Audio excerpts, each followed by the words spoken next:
Hello সবাই, welcome to my channel. তো আমি আজকে আরেকটি নতুন রেসিপি নিয়ে হাজির হয়ে গেছি। তোমরা সবাই আলু দিয়ে আলু পটলের রসা বা পুর ভরা পটল তো খেয়েই থাকো। আজকে যেটা আমি বানাবো খুবই একটি সুস্বাদু এবং ইউনিক রেসিপি। তো চলো দেরি না করে ঝটপট বানিয়ে নিই। তো সর্বপ্রথম এখানে আমি কড়াই বসিয়ে দিয়েছি। কড়াইটা গরম হয়ে গেলে এখানে আমি সর্ষের তেল আর সাদা তেল দিয়ে দিলাম। তোমরা চাইলে যে কোনো একটা তেলও রান্নাটা করতে পারো।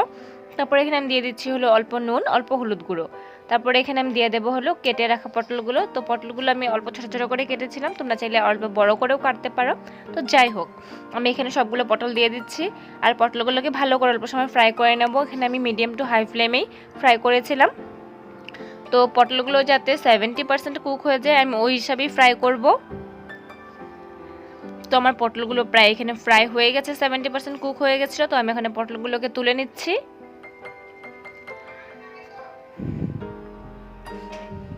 তো আমার পটল ভাজা এখানে কমপ্লিট হয়ে গেল। এখন আমি ওই কড়াইতেই আর অল্প সর্ষের তেল অ্যাড করে দিচ্ছি, দিয়ে এখানে আমি কেটে রাখা আলুগুলোকেও ফ্রাই করে নেব।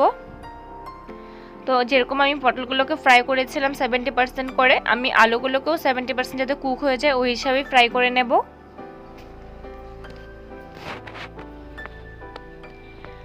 তো আমার আলুগুলো 70%-এর মতো কুক হয়ে গেছিলো। তখন আমি আলুগুলোও তুলে রাখছি। তো তোমরা এই রান্নাটা একবার নিশ্চয় করে দেখতে পারো, এটা খেতে কিন্তু খুবই ভালো হয়। সবসময় একঘেয়ে খেয়ে ভালো লাগে না, তো একবার ইউনিক কিছু খেলে ভালো লাগে।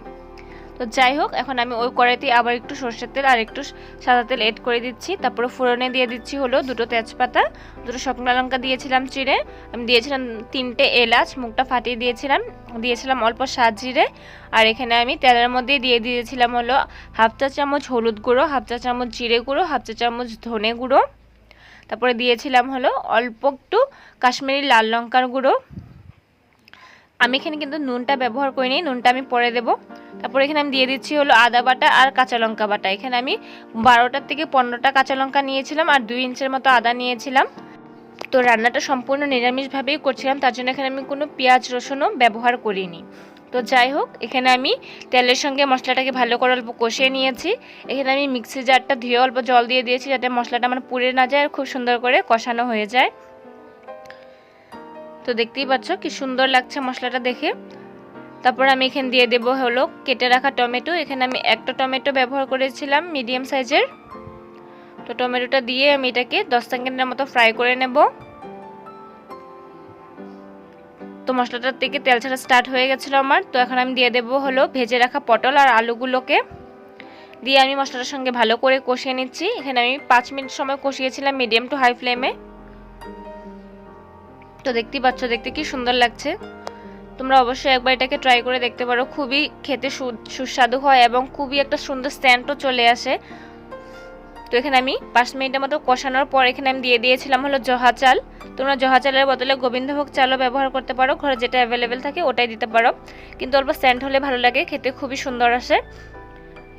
তো যাই হোক, চালটা দিয়ে আমি ভালো করে আরও 1 মিনিটের মতো এটাকে কষিয়ে নিচ্ছিলাম।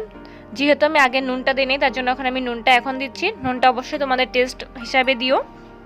তো নুনটা দেওয়ার পরে আমি এটাকে ভালো করে আরেকবার মিক্স করে নিচ্ছি। তারপরে আমি এখানে দিয়ে দেবো হলো জল। তো জলটা পরিমাণ মতো দিতে হবে। আমি এখানে দিয়েছিলাম 500 ml এর মতো জল। এখানে জলের খুব একটা প্রয়োজন নেই, কিন্তু চালগুলো যাতে সিদ্ধ হয়ে যায় ওই হিসাবে তোমাদেরকে জলটা দিতে হবে।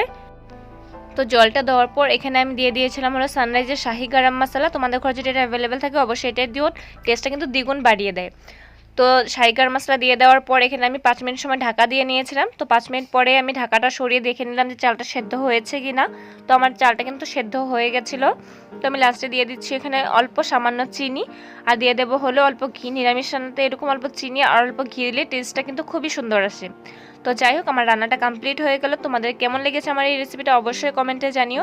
যদি ভালো লেগে থাকে তবে একটা লাইক করে দিও আর চ্যানেলটাকে সাবস্ক্রাইব করে দিও। আমি অন্যদিন অন্য কোনো রেসিপি নিয়ে আসবো। টাটা।